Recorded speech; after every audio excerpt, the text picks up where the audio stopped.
That night, Damascus seemed cursed to stay awake. The sky, usually calm, turned into a field of light and explosions. Just as residents were about to close their eyes, air defense sirens wailed, a signal that for years had meant impending disaster. Seconds later, the ground shook. Old walls cracked, windows shattered. Children cried in fear in their mother's arms. One missile, then two, three. Too fast to count, too close to ignore.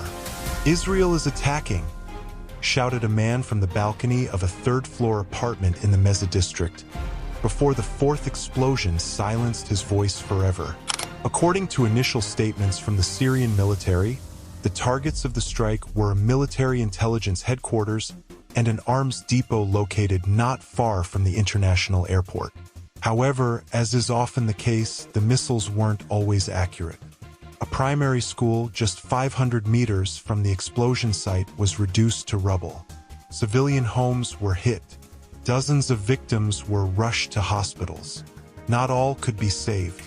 In the darkness thick with dust and smoke, residents gathered in the streets, not to flee, but to look for family, for answers, and for some, for revenge. The Israeli government had not issued an official statement. However, Tel Aviv media quoted military sources describing the operation as a preemptive strike against threats planted by Iran through the Damascus corridor. For Syria, such explanations only added fuel to the fire. In the eyes of a people battered by years of civil war, the destruction that night felt like a final blow, not only because of the spilled blood, but because of the trampled dignity. From beneath the rubble, in the narrow alleys and dusty refugee camps, an old voice returned, louder this time. Jihad! Jihad for Damascus! Jihad for the honor of the Ummah! A voice long suppressed by internal conflict now had a clear enemy: the Zionists. And that night, for the first time in years, the scattered people began to look in the same direction, southwest toward Tel Aviv. The morning after the attack was not just a morning. It was an awakening. A thin mist still shrouded the ruins on the outskirts of Damascus as the mosques began to echo with takbir, not just to call for prayer, but to unite the fury. From the old minarets, the voice of the muezzin turned into a cry for resistance. Sayyidah Zainab Mosque, which for years had stood as a symbol of endurance through suffering, now became a spiritual headquarters for those hungry for vengeance. Inside stood Sheikh Umar al-Farouk, a charismatic cleric in his 50s, with a black turban and a piercing gaze that could silence crowds. He was more than a religious figure, he was the voice of the people. And that day he did not speak with verses of peace, but with the fire of jihad. They struck at our heart in the night. They killed our children in their sleep. By Allah, the Almighty. Whoever stays silent today is a traitor. Whoever waits chooses to become a slave of the Zionists. Shouts of Allahu Akbar roared from the hundreds of worshippers filling the mosque courtyard. Young men kissed the ground, vowing loyalty to fight. Children who had lost their fathers now held up photos of the martyrs, gripping them like weapons. In the city's central square, spontaneous protests transformed into a mass movement. Huge banners were unfurled from balconies. Jihad for Damascus! We are a million shadows ready to die in Tel Aviv. Local media and social networks exploded. Within 24 hours, over 1 million Syrians, from war veterans, long-dormant militias, to students and market workers, declared their readiness to join an open jihad against Israel. Videos of oaths of loyalty spread rapidly.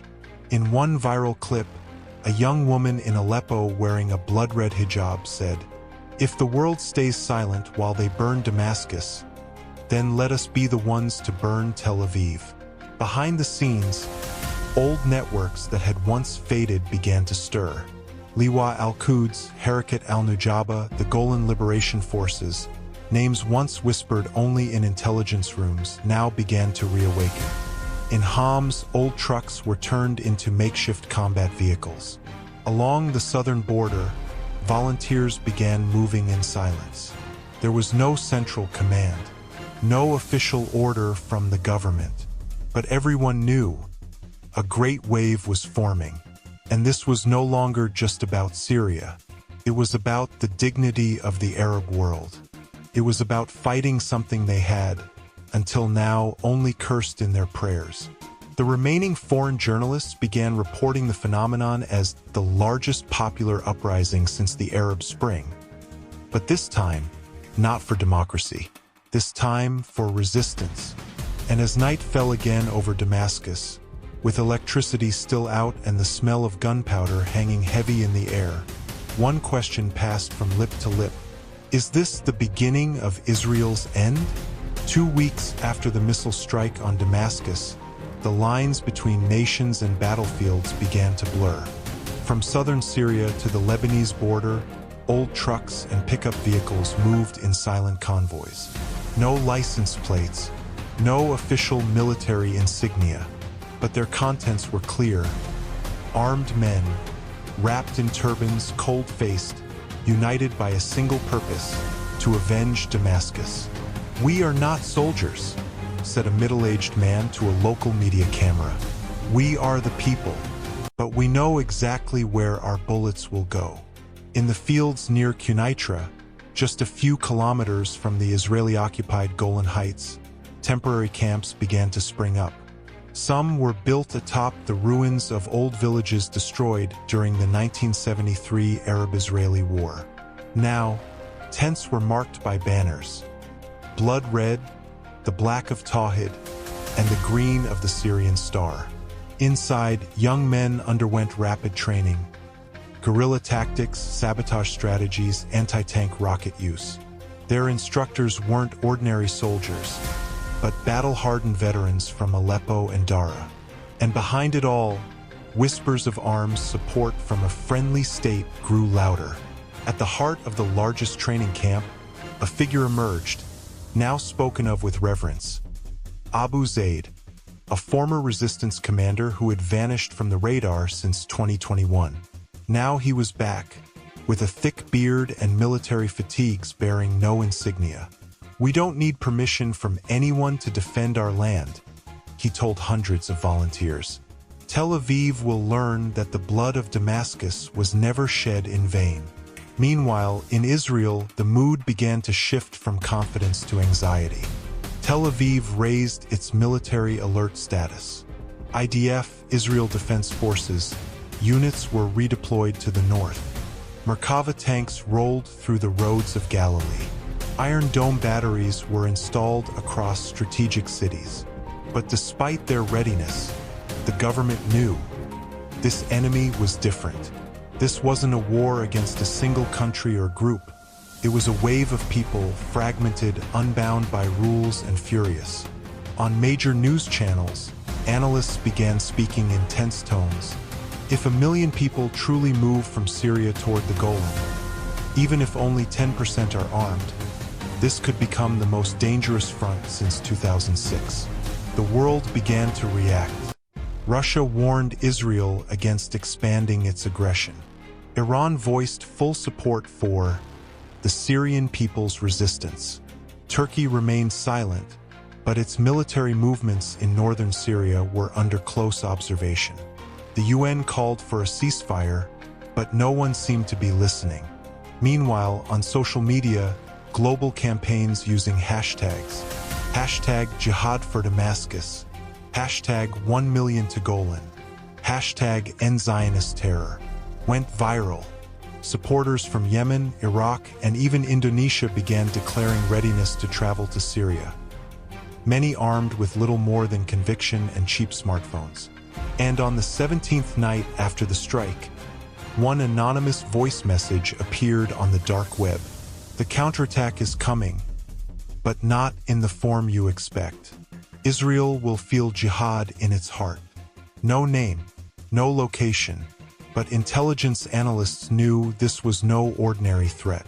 The sky over Tel Aviv remained calm, but its people were not. Since the first night Damascus was bombed, Israel knew it had touched something bigger than just a military target.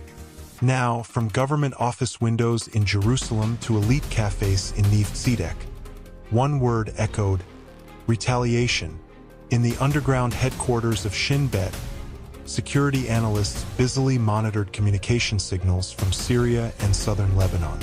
Most of the codes they intercepted no longer came from established groups like Hezbollah, but from small, previously unknown networks. New jihadist groups without formal structure, no bank trails, but with one thing in common: a martyrdom spirit. In one leaked confidential report to local media, an agent wrote, "We are not facing an army. We are facing rage turned into strategy." In Tel Aviv, the government went on full alert. Reserve forces were called up. The city center was outfitted with anti-missile defense domes. And for the first time since last year's Gaza war, civilian bunkers were reopened. Meanwhile, Israeli Prime Minister Eliezer Shalev convened an emergency national security meeting. They will not come from only one direction: Golan, Gaza, maybe even from within. We are fighting a shadow network. That night, unmanned drones were sent across Syrian territory. But the information that returned was not only about armed militias. What was more worrying was the strategic silence around Damascus. No official war declarations, no ultimatums, just silence. And for Israel, silence was more terrifying than screams. In Washington, political alarms sounded. The U.S. president, in a speech, declared full support for Israel's security as a key ally. But behind the scenes, the White House was confused. CIA intelligence received reports that hundreds of foreign nationals from Indonesia, Malaysia, Pakistan, Morocco were moving toward Syria via land and sea routes. Militarily insignificant, but symbolically alarming. The global jihad narrative, once thought dead, was now rising in a new form. Leaderless, stateless, with one idea: revenge. At night, Ben Gurion Airport's CCTV caught a suspicious figure passing through diplomatic channels with a fake passport. A young Mossad agent covertly followed, only to realize the target was not a state facility, but a European journalist investigating the dirty weapons slated for jihadist attacks. What are they planning? Something even the Iron Dome can't stop. Israel trembled, not out of fear of losing a war, but because it didn't know what kind of war was coming. They were used to fighting nations, used to facing rockets, but now, millions of shadows at the border, thousands of sympathizers worldwide, and one message spreading like a virus: your time is up, Zionist. The sun rose over Tel Aviv, but the city felt like it stood on the brink of apocalypse. At exactly 4:17 a.m., air raid sirens howled, breaking the silence. From Syria and the Golan border areas, rockets streaked toward Israel. But this time, it wasn't just the sporadic attacks they were used to, it was an unexpected massive wave. In the jihad camps in the Quneitra Mountains, thousands of young men and women, trained and ready, climbed into their improvised combat vehicles. Long convoys cut through the night toward the fragile border points. It wouldn't just be a physical battle. Psychological and cyber warfare was creeping into the heart of Israel. Abu Zaid, the shadow commander, sent a final message before moving out. This is not just our war. It is the war of all oppressed peoples. Let the world know that the blood of Damascus burns for freedom and honor. In the Israeli command bunker, Prime Minister Eliezer Shalev and his generals watched the conflict map on their monitors. They faced the greatest dilemma: to strike back with full force and risk total war, or seek a diplomatic solution that might come too late. But outside, the world was already impatient. The UN issued an ultimatum, Russian forces deployed additional security units in Syria, and Iran sent massive logistical aid to the jihad front. The United States warned of harsh sanctions if the conflict escalated further, But the situation on the ground was unstoppable. In Tel Aviv, civilians sheltered in underground bunkers, the sounds of explosions and sirens becoming their new lullabies. Children asked their parents when this would end, but all they heard were prayers and hope. In Damascus and Jihad-supporting territories, the burning spirit never died. "This is just the beginning," said a young volunteer with fiery eyes. "If we must die, we will die as fighters." Is this truly the end of Israel? Or will this blazing fire subside before it consumes the entire Middle East? One thing is certain: history is being rewritten, and this wave of jihad has opened a new chapter that will not easily close.